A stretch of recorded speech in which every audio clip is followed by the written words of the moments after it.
the National Broadcasting Commission, NBC, and the Nigerian Communications Satellite Limited, NIGCOMSAT, have jointly unveiled the big picture, a sweeping reinvention of the nation's digital switchover project. To shed more light on it, we have with us the head corporate affairs broadcasting. No, we don't. We have the DG himself. We have the DG of the National Broadcasting Commission, Mr. Charles. Welcome to the show, sir. Good to have you on the show. Tell us again, what exactly is this big picture vision that you have?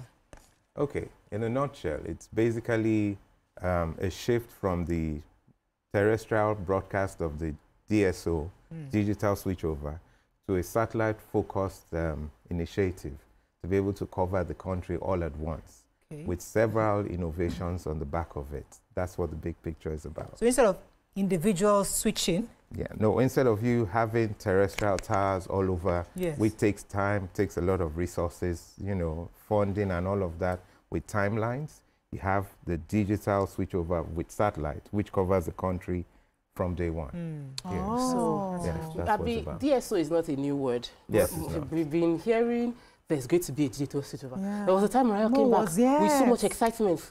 Well, 10 years ago, she was like, there's going to be a digital switchover. All of our programs are going to... she was like, all our programs, now we will see the true value, the numbers.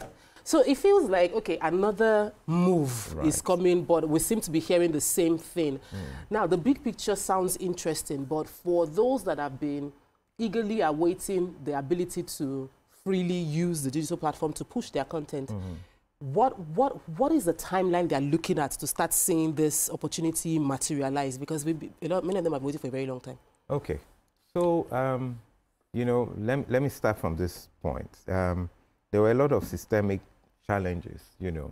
We've said some of it previously, funding, you know, for right now, you know, conservatively, you need about 3 stars to be able to cover transmission in a state, conservatively. Just one state? One state. And it costs about $1 million to set it up. Not talk about operations and all of that, right? None of those, you know, for you to be able to put in that investment, you'll be able to see your return on investment. Now we have about 8 states. They're not getting that, which is why the signal distributors concentrate on the cities where you have the mass. That's where, you know, because you have that running cost, diesel and all of that. You broadcasters face it. So you see, those challenges have come up. Number 2, funding. Number 3, the white paper. When it was drawn up, it was more focused on the technology. Yes, there was mention of content, but it didn't quite talk about how the content will be built, how you have a marketplace, advertising on the back of it, which is what free-to-air broadcasters survive on and all of that. So now we're going back, we're re-strategizing. It's not going to be the way it was before.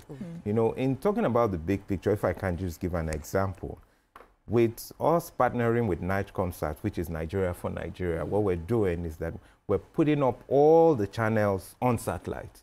So from day one, rather than where, you know, we'll launch a state. Let me be sure that, because what Nigerians understood, or what we sold to Nigerians before, is that there'll be 3 major carriers. That instead of turning on your analog, right, your normal antenna system channel, that you throw it away.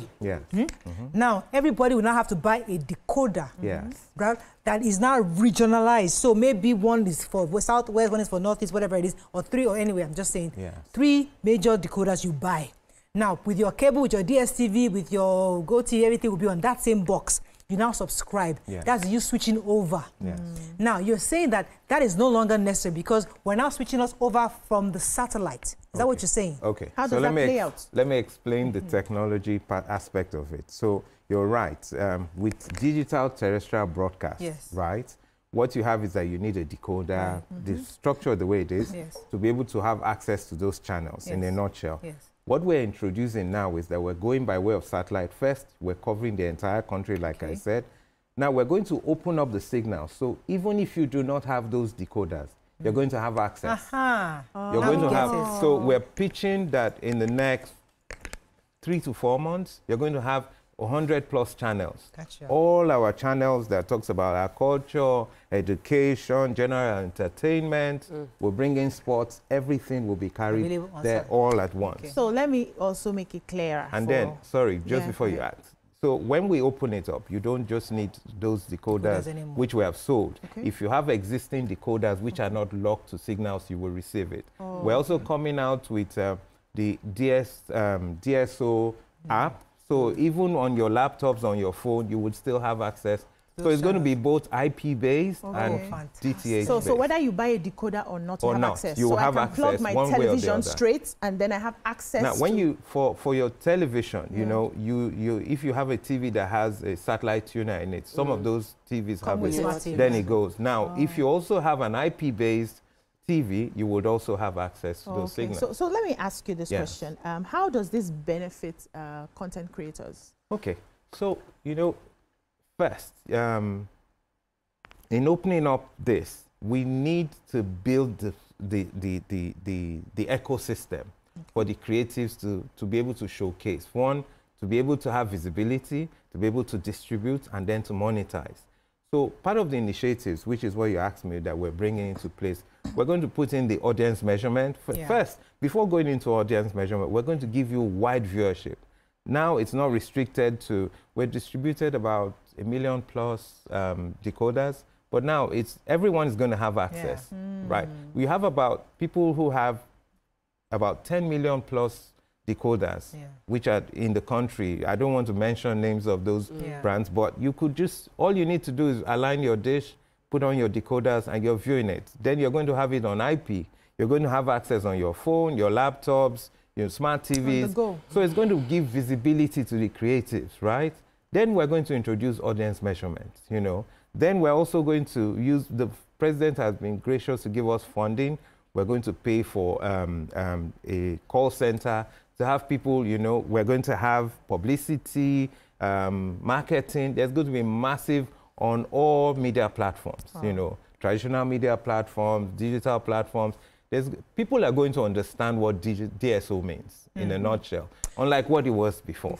I'm so excited about the audience measurement because, you know, because currently, for those who don't understand, currently we use that diary system where people actually have the questionnaires to ask what do you watch, which is largely unverified. Which is very, but that's what the industry has been using for years and decades. And we've been told several times that we're going to have with the DSO, we'll be able to measure audience properly. But now with this, the reality is that we're going to have the real accurate data. Scientific measurement. So currently we are doing about 3 million. Your view is doing about 3 million, you can say. But with this now, we can actually now accurately see, your view might be doing 25 million audience. We don't know viewers. Because we're now getting more accurate numbers, and then you can then go marketing. That's what it's now, my question is, a lot of people are also, they're always worried about the metrics in using to determine these numbers because, you know, in the past, we've depended a lot on the cable that comes from a different country. How accurate or how dependable would these metrics be for marketers and buyers to say, okay, this is the way we're going to use? Okay. So before now, a company called First Media has been appointed for this purpose to provide this service. Now, they're utilizing the software that has been used and proven, presently in use in Bulgaria, and is used, you know, to provide all the data-driven information you need to, you know, for the channels, for content, viewer audience, behavior, and all of that. It's been tried and tested. That same technology, they have deployed here. They've done a proof of concept, which they had over 60 homes, you know, and they installed panels with, you know, data coming in. The Minister of Information and National Orientation, they made a presentation before him, and all of this has been tried. So we're not just bringing in something, it's verifiable, you know, and it's going to be independent of all our stakeholders so that you can have verifiable sources to have these measurements, which will drive the creatives and will drive revenue, you know, advertising revenue. I want to understand a bit more about the economics, you know, because before we knew if you get the box, you will subscribe, that's how you make money. But now it's free-ish, like from what you explained. If it's on satellite, it means I can just tuning. With audience measurement, you'll be able to see content, drive content, advertising. I mean, what you do now, a lot of broadcasters rather, they dispense airtime. That is not a sustainable funding, you know, for the platforms. It should be driven by advertising, you know. You know. Yeah, so let's talk about because you mentioned earlier about 100 channels will just be in the, you know, and I would like to know what sort of content would dominate that 100 channels. What sort of content are we looking to have? So when you say dominate, now we're going to put everyone except what our code presently prohibits, like religious channels right now. Okay. We're putting everyone on board there. It cuts across our culture. Some of them are language-based, some of them are regional, general entertainment, sports channels. We're putting everything on board. Now, that's the first phase. At the second phase, we're going to basically put it like a platform is run. You know, you have where you have EPGs with numbering, so you could have a batching of general entertainment, and then the audience measurement will determine those who take preeminence or become compelling content of sorts. You know, okay. So all of those, yes. But at the initial stage, we're going to put everything for Nigerians to see, and then those metrics will play out, and then we will, you know. Let me go on a very short break. When we come back, we continue this conversation. Stay with us. We'll be right back. Okay. Do we still need the panel? So I'm a bit confused. So help me understand. Let me correct that. Yeah. Now, when we talk about the big picture, there are a whole lot of stakeholders. Okay. It's not NIGCOMSAT that will be providing the audience measurement. Okay. It's still the First Media partnering with the Bulgarian company. Okay. They're still, so, you know, you have NIGCOMSAT, of course, NBC oversees everything. NIGCOMSAT will provide satellite capacity. Some sort of the ground services would also come from there. You have a different company that will do the call center. First Media is going to provide audience measurement. You know, a different company will provide publicity, another will provide marketing, and they're all going to be, you know, they're going to have contracts and all that. They will be seen to do, they will do their deliverables. To show the channels clearly for Nigerians. So, still within the area of implementation partners, you've already listed some of them. Are there other implementation partners? Because as a business person, I'm like, okay, if this new stuff's about to roll out, are there opportunities for... so definitely, one of our major partners is going to be Born, right? It's Born, actually. Broadcasters Organization of Nigeria. Now, the thing is that I had informed them I was going to call a meeting. There was some misconception put out there that the NBC was just going to jettison all the terrestrial infrastructure and investment. That's not true, right? The DSO was started, you know, about 10 years ago. We had some hitches, you know, on several, and there have been some failures around. But we're trying to correct this. Now, we needed to go back to the drawing board to make sure our plans was near perfect before we engage. So we're going to definitely, for content, you know, which is the major stakeholder there, content producers and the creatives, we're going to engage everyone, put our ideas out there, allow us going to pay you. If all he's getting is dispensing airtimes, most times you pay them to air. But if they're getting there's audience measurement and they're getting a lot of revenue, return on investment from advertising and all that, it will be easy for anyone to pay you. What platform should be on? No, provided, right, they have compelling content, because now we'll measure the numbers, put out the numbers. You are free to take your content to company A, provided you've seen the metrics and you say, oh, they have viewership, either in terms of kind of content or in terms of hours or whatever, you know, or across platforms,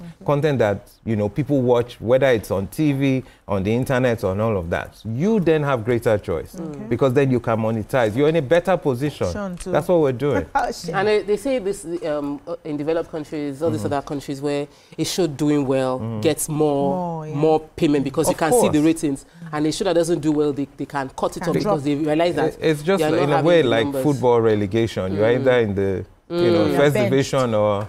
That's how, you know. Those panels will do that for us. Once installed, you can see 15, because I think it's per 50, every 15 minutes, you know, when the audience leaves the room, when they're still watching, live, you can see it real time. We would engage, I would get the MBC, because you see, like, in a way, like a YouTube, you have everybody up there, but there are certain content which takes preeminence that even some of them go under subscription. You follow the numbers, you're able to get advertising revenue. That's, you know, in a way, that's what we're trying to do. That's what we're trying. But we'll come out with an official announcement, you know, in answer to your question, with the timelines as to each stage of the way. What's the selection process to pick these 100+ channels? I mean, do you have to, what do you need to reach out to NBC? They're all on NIGCOMSAT right now. So of course, you need to have a DSB license, you know, that allows you to, and then you make an application, you write to the NBC, I want to be on it. It's as simple as that. Oh, wow. Provided you do not have any restriction and we have the satellite capacity, we'll put you on. Well done. Congratulations. This is good. We can't wait. I mean, it's about time for everybody to have access to good television. And it's really sad that some communities still don't. So with this, it's covered across Nigeria. You know, the good thing, if I may explain further, one of the initiatives that we're going to be having a hybrid for those who need, so for those in the unreached or the rural areas where they don't easily have access to internet, you know, and knowing that data is a bit expensive, side of the world, we're going to have a hybrid decoder that, you know, with DTH you can have the signals wherever you are in Nigeria. As well, that same box lets you have access to the internet. So you could still view your apps and all of that, you know. Some of them, you know, the way, if you look at the way the viewership